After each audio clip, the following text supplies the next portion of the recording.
नमस्कार दोस्तों, मैं आपकी दोस्त वंदना। आज मैं आपके लिए लेकर आई हूँ अज्ञे जी की कहानी गैगरिन। तो चलिए सुनते हैं कहानी गैगरिन। दोपहर में उस सूने आंगन में पैर रखते हुए मुझे ऐसा जान पड़ा मानो उस पर किसी सांप की छाया मंडरा रही हो। उसके वातावरण में कुछ ऐसा अकथ्य, अस्पर्श किंतु फिर भी बोझल और प्रकंपमय और घना सा फैल रहा था। मेरी आहट सुनते ही मालती बाहर निकले। मुझे देखकर, पहचान कर उसकी मुरझाई हुई मुख मुद्रा तनिक से मीठे विस्मय से जागी सी और फिर पूर्ववत हो गई। उसने कहा, आ जाओ, और बिना उत्तर की प्रतीक्षा किए भीतर की ओर चली। मैं भी उसके पीछे हो लिया। भीतर पहुंचकर मैंने पूछा, वे यहाँ नहीं हैं? अभी आए नहीं, दफ्तर में हैं, थोड़ी देर में आ जाएंगे। कोई 1:30-2 बजे आया करते हैं। कब के गए हुए हैं? सवेरे उठते ही चले जाते हैं। मैं हूँ कहने पर पूछने को हुआ, और तुम इतनी देर क्या करती हो? पर फिर सोचा, आते ही एकाएक प्रश्न ठीक नहीं है। मैं कमरे के चारों ओर देखने लगा। मालती एक पंखा उठा लाई और मुझे हवा करने लगी। मैंने आपत्ति करते हुए कहा, नहीं, मुझे नहीं चाहिए। पर वह नहीं मानी, बोली, वाह, चाहिए कैसे नहीं? इतनी धूप में तो आए हो यहाँ तो। मैंने कहा, अच्छा लाओ, मुझे दे दो। वह शायद ना करने वाली थी, पर तभी दूसरे कमरे से शिशु की रोने की आवाज़ सुनकर उसने चुपचाप पंखा मुझे दे दिया और घुटनों पर हाथ टेककर एक थकी हुई हूँ करके उठे और भीतर चले गए। मैं उसके जाते हुए दुबले शरीर को देखकर सोचता रहा, यह क्या है? यह कैसी छाया सी इस घर पर छाई हुई है? मालती मेरे दूर के रिश्ते की बहन है, किंतु उसे सखी कहना ही उचित है, क्योंकि हमारा परस्पर संबंध सख्य का ही रहा है। हम बचपन से इकट्ठे खेले हैं, इकट्ठे लड़े और पीटे हैं, और हमारी पढ़ाई भी बहुत सी इकट्ठी ही हुई थी। और हमारे व्यवहार में सदा सख्य की स्वेच्छा और स्वच्छंदता रही है। वो कभी भ्रातृत्व के या बड़ी छोटेपन के बंधनों में नहीं घिरा। मैं आज कोई 4 वर्ष बाद उसे देखने आया हूँ। जब मैंने उसे इससे पूर्व देखा था तब वो लड़की ही थी। अब वो विवाहिता है, एक बच्चे की माँ भी है। इसी कोई परिवर्तन उसमें आया होगा, और यदि आया होगा तो क्या, यह मैंने अभी तक नहीं सोचा था। किंतु अब उसकी पीठ की ओर देखता हुआ मैं सोच रहा था, यह कैसी छाया इस घर पर छाई हुई है, और विशेषतया मालती पर। मालती बच्चे को लेकर लौट आए और फिर मुझसे कुछ दूर नीचे बिछी हुई दरी पर बैठ गई। मैंने अपनी कुर्सी घुमाकर कुछ उसकी ओर उन्मुख होकर पूछा, इसका नाम क्या है? मालती ने बच्चे की ओर देखते उत्तर दिया, नाम तो कोई निश्चित नहीं किया, वैसे टीटी कहते हैं। मैंने उसे बुलाया, टीटी टीटी आजा। पर वह अपनी बड़ी बड़ी आँखों से मेरी ओर देखता हुआ अपनी माँ से चिपट गया और रुआसा सा होकर ऊहूँ ऊहूँ ऊहूँ। मालती ने फिर उसकी ओर एक नज़र देखा और फिर बाहर आंगन की ओर देखने लगी। काफ़ी देर मौन रहा। थोड़ी देर तक वह मौन आकस्मिक ही था, जिससे मैं प्रतीक्षा में था कि मालती कुछ पूछे, किंतु उसके बाद एकाएक मुझे ध्यान हुआ मालती ने कोई बात ही नहीं की। यह भी नहीं पूछा कि मैं कैसा हूँ, कैसे आया हूँ। चुप बैठी है। क्या विवाह के 2 वर्ष में ही वह बीते दिन भूल गई, या अब मुझे दूर इस विशेष अंतर पर रखना चाहती है, क्योंकि वह निर्बाध स्वच्छंदता अब तो नहीं हो सकती, पर फिर भी ऐसा मौन जैसा अजनबी से भी नहीं होना चाहिए। मैंने कुछ खिन्न सा होकर दूसरी ओर देखते हुए कहा, जान पड़ता है तुम्हें मेरे आने से विशेष प्रसन्नता नहीं हुई। उसने एकाएक चौंक कर कहा, यह हूँ प्रश्नसूचक था। किंतु इसलिए नहीं कि मालती ने मेरी बात सुनी नहीं थी, केवल विस्मय के कारण। इसलिए मैंने अपनी बात दोहराई नहीं, चुप बैठ रहा। मालती कुछ बोली ही नहीं। तब थोड़ी देर बाद मैंने उसकी ओर देखा। वह एकटक मेरी ओर देख रही थी, किंतु मेरे उधर उन्मुख होते ही उसने आंखें नीचे कर ली। फिर मैंने भी देखा।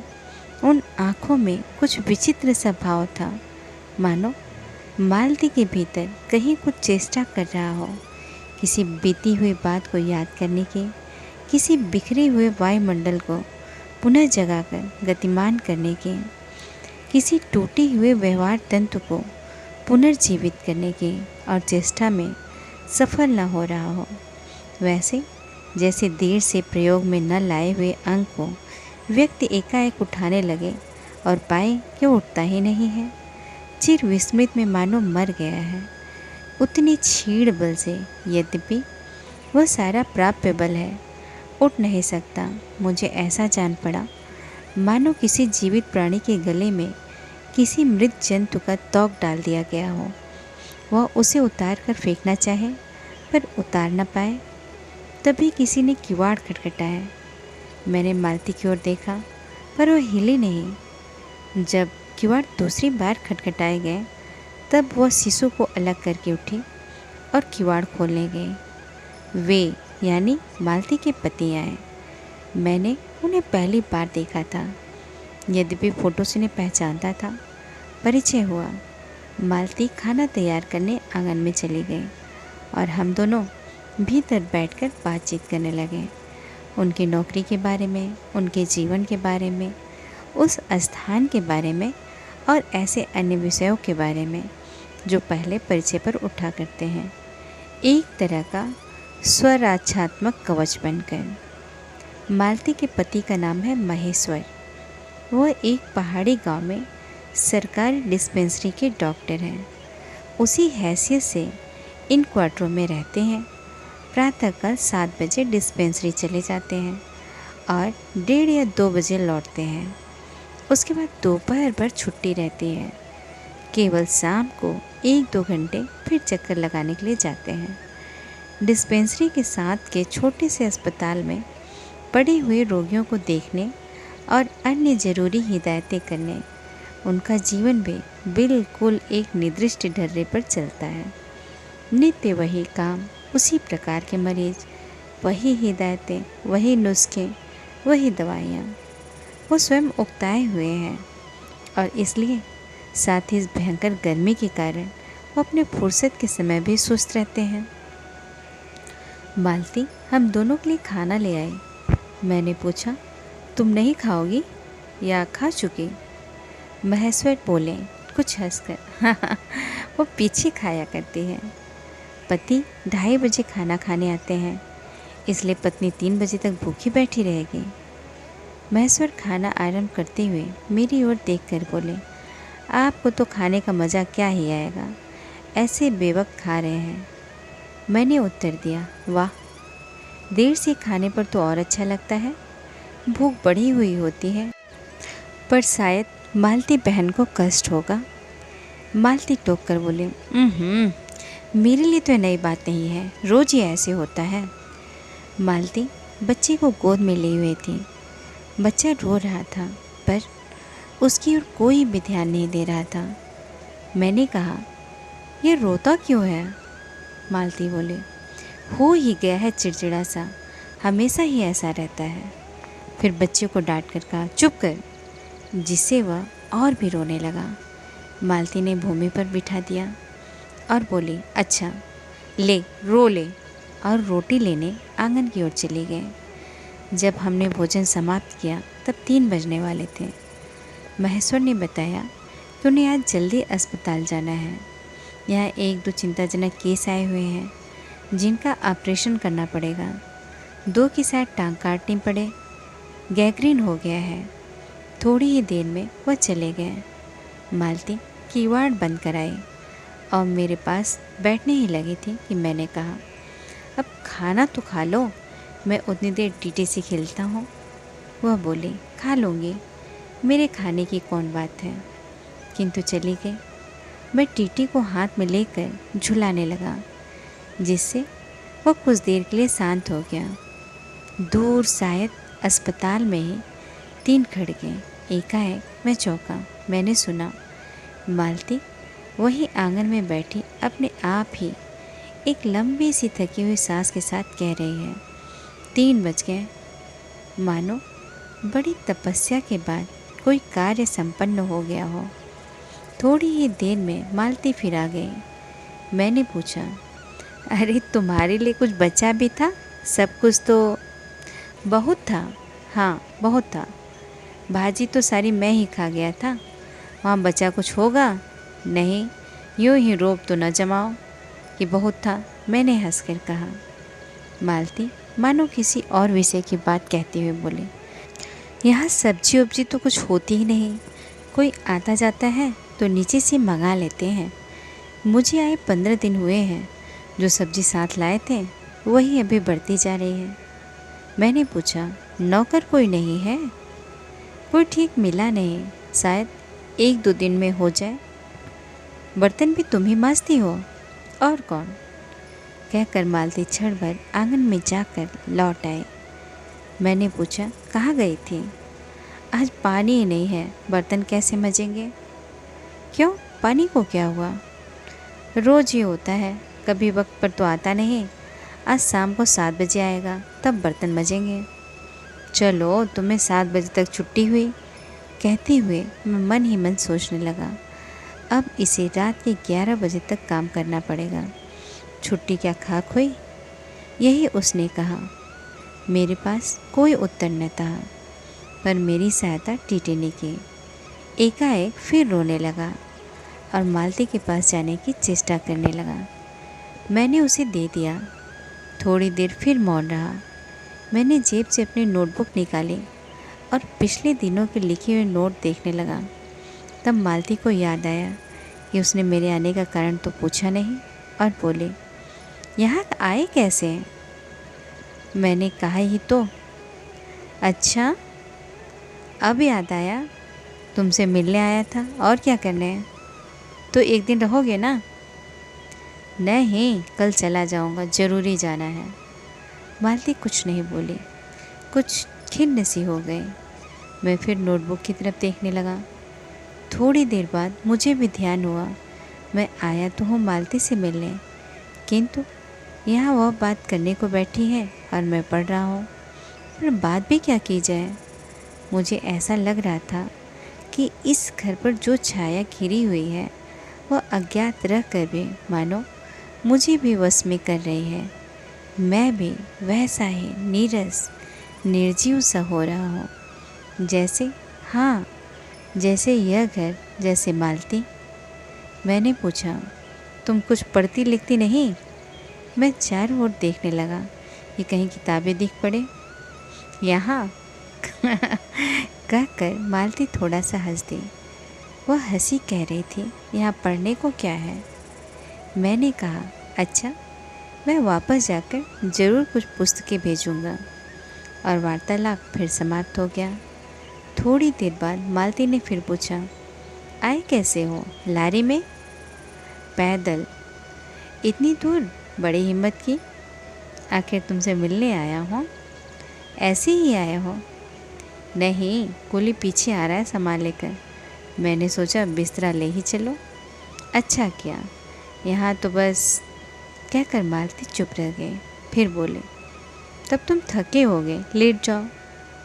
नहीं, बिल्कुल नहीं। रहने भी दो, थके नहीं, भला थके हैं। और तुम क्या करोगी? मैं बर्तन मांज रखती हूँ, पानी आएगा तो धुल जाएंगे। मैंने कहा, वाह, क्योंकि और कोई बात मुझे सूझी नहीं। थोड़ी देर में मालती उठी और चली गई, टीटी को साथ लेकर। तब मैं भी लेट गया और छत की ओर देखने लगा। मेरे विचारों के साथ आंगन से आती हुई बर्तनों के घिसने की खन खन ध्वनि मिलकर एक विचित्र, एक स्वर उत्पन्न करने लगे, जिसके कारण मेरे अंग धीरे धीरे ढीले पड़ने लगे।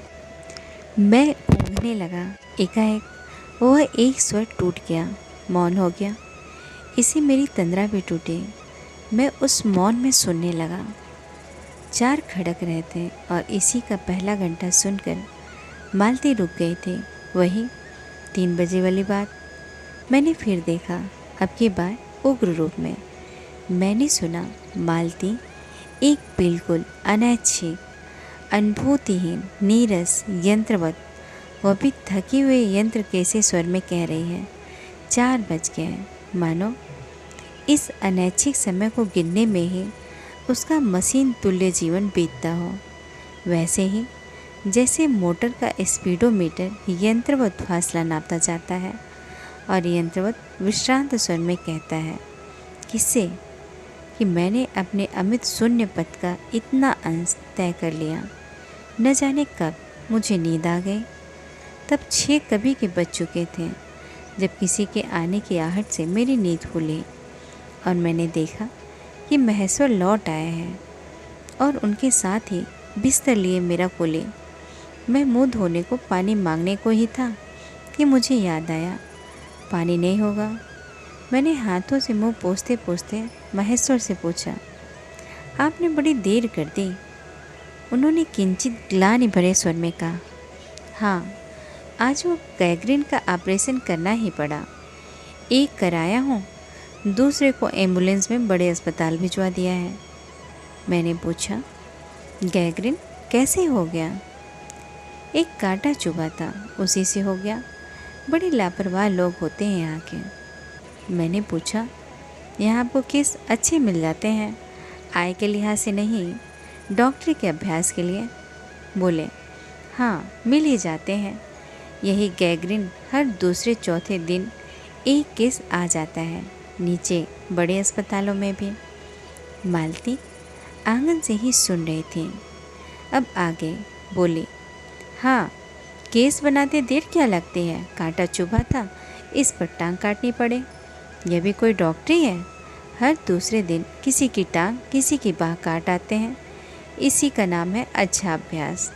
महेश्वर हंसे, बोले, न काटे तो उसकी जान गंवाए। हाँ, पहले तो दुनिया में कांटे ही नहीं होते होंगे।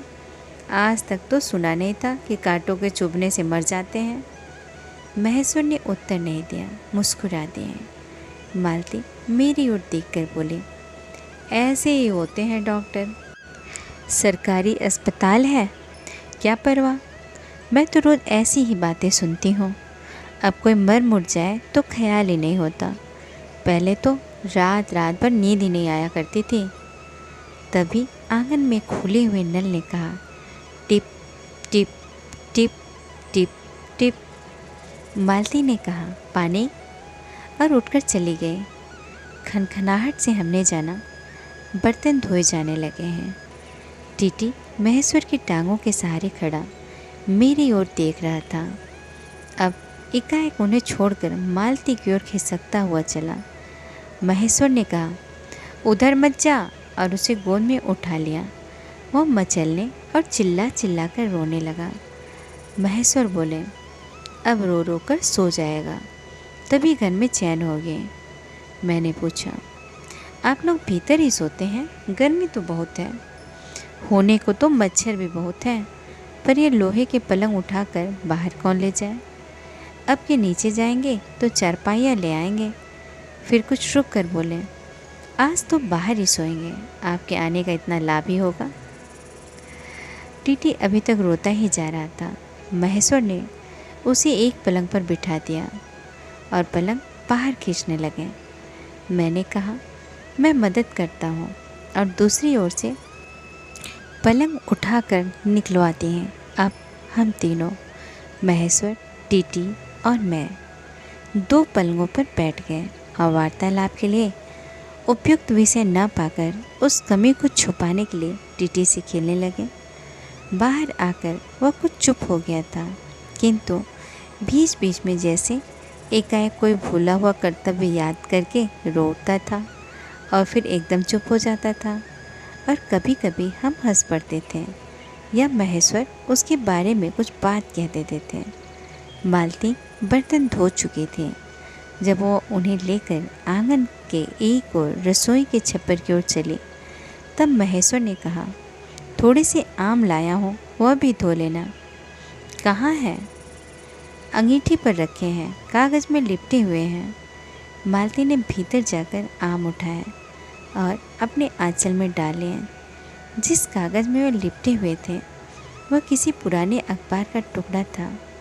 मालती चलती चलती संध्या के उस क्षीण प्रकाश में उसी को पढ़ते जा रहे थे। वह नल के पास जाकर खड़ी उसे पढ़ते रहे।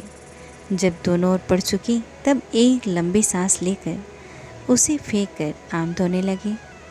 मुझे एकाएक याद आया, बहुत दिनों की बात थी जब हम अभी स्कूल में भर्ती हुए ही थे, जब हमारा सबसे बड़ा सुख, सबसे बड़ी विजय थी हाजिरी हो चुकने के बाद चोरी से क्लास से भाग निकलना और स्कूल से कुछ दूरी पर आम के बगीचे में पेड़ों पर चढ़कर कच्ची अमियाँ तोड़ तोड़ खाना। मुझे याद आया, कभी जब मैं भाग आता और मालती नहीं आ पाती थी तब मैं भी खिन्न मन लौट आया करता था। मालती कुछ नहीं पढ़ती थी, उसके माता पिता तंग थे। एक दिन उसके पिता ने उसे एक पुस्तक ला कर दी और कहा कि इसके 20 पेज रोज़ पढ़ा करो। हफ्ते भर बाद मैं देखूं इसे कितना समाप्त कर चुकी हो, नहीं तो मार मार कर चमड़े उधेड़ दूंगा। मालती ने चुपचाप किताब ले ली, पर क्या उसने पढ़ी? वह नित्य उसके 10 पन्ने 20 पेज फाड़कर फेंक देते, अपने खेल में किसी भांति फर्क न पड़ने देते। जब 8वें दिन उसके पिता ने पूछा, किताब समाप्त कर ली? तो उत्तर दिया, हाँ कर ली। पिता ने कहा, लाओ मैं प्रश्न पूछूंगा। तो चुप खड़ी रही। पिता ने कहा तो उद्धत स्वर में बोले, किताब मैंने फाड़कर फेंक दी है, मैं नहीं पढ़ूंगी। उसके बाद वह बहुत पिटी, पर वह अलग बात है। इस समय मैं यह सोच रहा था कि वह उद्धत और चंचल मालती आज कितनी सीधी हो गई है, कितनी शांत और एक अखबार के टुकड़े को तरसती है। यह क्या? यह तभी महेश्वर ने पूछा, रोटी कब बनेगी? बस अभी बनाती हूँ। पर अब की बार जब मालती रसोई की ओर चली तब टीटी की कर्तव्य भावना बहुत विस्तीर्ण हो गई। वो मालती की ओर हाथ बढ़ाकर रोने लगा और नहीं माना। मालती उसे भी गोद में लेकर चली गई। रसोई में बैठकर एक हाथ से उसे थपकने और दूसरे से कई छोटे छोटे डिब्बे उठाकर अपने सामने रखने लगी और हम दोनों चुपचाप रात्रि की और भोजन की और एक दूसरे के कुछ कहने की और न जाने किस किस न्यूनता की पूर्ति की प्रतीक्षा करने लगे। हम भोजन कर चुके थे और बिस्तरों पर लेट गए थे और टीटी सो गया था। मालती पलंग के एक ओर मोम जामा बिछाकर उसे उस पर लिटा गए थे। वह सो गया था, पर नींद में कभी कभी चौंक उठता था। एक बार तो उठकर बैठ भी गया था, पर तुरंत ही लेट गया। मैंने महेश्वर से पूछा, आप तो थके होंगे, सो जाइए। वो बोले, थके तो आप अधिक होंगे, 18 मील पैदल चलकर आए हैं। किंतु उनके स्वर ने मानो जोड़ दिया, थका तो मैं भी हूँ। मैं चुप रहा। थोड़ी देर में किसी अपर संज्ञा ने मुझे बताया वह ऊँघ रहे हैं। तब लगभग 10:30 बजे थे। मालती भोजन कर रही थी। मैं थोड़ी देर मालती की ओर देखता रहा। वह किसी विचार में, यद्यपि बहुत गहरे विचार में नहीं, लीन हुए धीरे धीरे खाना खा रही थी। फिर मैं इधर उधर खिसक कर पर आराम से होकर आकाश की ओर देखने लगा। पूर्णिमा थी, आकाश अनभ्र था।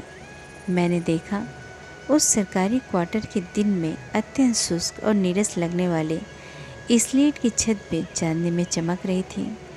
अत्यंत शीतलता और स्निग्धता से छलक रही है, मानो चंद्रिका उन पर से बहती हुई आ रही हो, झर रही हो। मैंने देखा पवन में चीड़ के वृक्ष, गर्मी से सूखकर मटमैले हुए चीड़ के वृक्ष धीरे धीरे गा रहे हों कोई राग जो कोमल है किंतु करुण नहीं, अशांतिमय है किंतु उद्वेगमय नहीं। मैंने देखा प्रकाश से धुंधले नीले आकाश के तट पर जो चमगादड़ नीरव उड़ान से चक्कर काट रहे हैं वे भी सुंदर दिखते हैं। मैंने देखा दिन भर की तपन, अशांति, थकान, दाह पहाड़ों में से भाप से उठकर वातावरण में खोए जा रहे हैं, जिसे ग्रहण करने के लिए पर्वत शिशुओं ने अपनी चीड़ वृक्ष रूपी भुजाएं आकाश की ओर बढ़ा रखी हैं। पर यह सब मैंने ही देखा, अकेले मैंने। महेश्वर ऊँघ रहे थे और मालती उस समय भोजन से निवृत्त होकर दही जमाने के लिए मिट्टी का बर्तन गर्म पानी से धो रही थी और कह रही थी अभी छुट्टी हुई जाती है। और मेरे कहने पर ही कि 11 बजने वाले हैं, धीरे से सिर हिलाकर जता रही थी कि रोज़ इतने ही बज जाते हैं। मालती ने वह सब कुछ नहीं देखा। मालती का जीवन अपनी रोज़ की नियत गति से बहा जा रहा था और एक चंद्रमा की चंद्रिका के लिए, एक संसार के लिए रुकने को तैयार नहीं था। चांदनी में शिशु कैसा लगता है, इस अलस जिज्ञासा से मैंने टीटी की ओर देखा और वह एकाएक मानो किसी सहसोचित वामता से उठा और खिसक कर पलंग से नीचे गिर पड़ा और चिल्ला चिल्ला कर रोने लगा। महेश्वर ने चौंक कर कहा, क्या हुआ? मैं झपट कर उसे उठाने दौड़ा। मालती रसोई से बाहर निकल आए। मैंने उस खट शब्द को याद करके धीरे से करुणा भरे स्वर में कहा, चोट बहुत लग गई बेचारे के। यह सब मानो एक ही क्षण में एक ही क्रिया की गति में हो गया। मालती ने रोते हुए शिशु को मुझसे लेने के लिए हाथ बढ़ाते हुए कहा, इसकी चोटें लगती ही रहती हैं, रोज ही गिर पड़ता है। एक छोटे क्षण भर के लिए मैं स्तब्ध हो गया। फिर एकाएक मेरे मन ने, मेरे समूचे अस्तित्व ने विद्रोह के स्वर में कहा, मेरे मन ने भीतर ही बाहर भी एक शब्द भी नहीं निकला। माँ, युवती माँ, ये तुम्हारे हृदय को क्या हो गया है जो तुम अपने एकमात्र बच्चे के गिरने पर ऐसी बात कह सकती हो? और यह अभी जब तुम्हारा सारा जीवन तुम्हारे आगे है। और तब एकाएक मैंने जाना कि वह भावना मिथ्या नहीं है। मैंने देखा कि सचमुच उस कुटुंब में कोई गहरी भयंकर छाया घर कर गई है। उनके जीवन के इस पहले ही यौवन में घुन की तरह लग गई है। उसका इतना अभिन्न अंग हो गई है कि वे उसे पहचानते ही नहीं, उसी की परिधि में घिरते हुए चले जा रहे हैं। इतना ही नहीं, मैंने उस छाया को देख भी लिया। इतनी देर में पूर्वज शांति हो गए थे। महेश्वर फिर लेटकर ऊँघ रहे थे। टीटी मालती के लेटे हुए शरीर से चिपटकर चुप हो गया था। यद्यपि कभी एकाध सिसकी उसके छोटे से शरीर को हिला देते थे। मैं भी अनुभव करने लगा था कि बिस्तर अच्छा सा लग रहा है। मालती चुपचाप ऊपर आकाश में देख रही थी, किंतु क्या चंद्रिका को या तारों को? तभी 11 का घंटा बजा। मैंने अपनी भारी हो रही पलकें उठाकर अकस्मात किसी अस्पष्ट प्रतीक्षा से मालती की ओर देखा। 11 के पहले घंटे के खड़कन के साथ ही मालती की छाती एकाएक फफोले की भांति उठी और धीरे धीरे बैठने लगी और घंटा ध्वनि के कंपन के साथ ही मुँह खो जाने वाली आवाज़ में उसने कहा, 11 बज गए।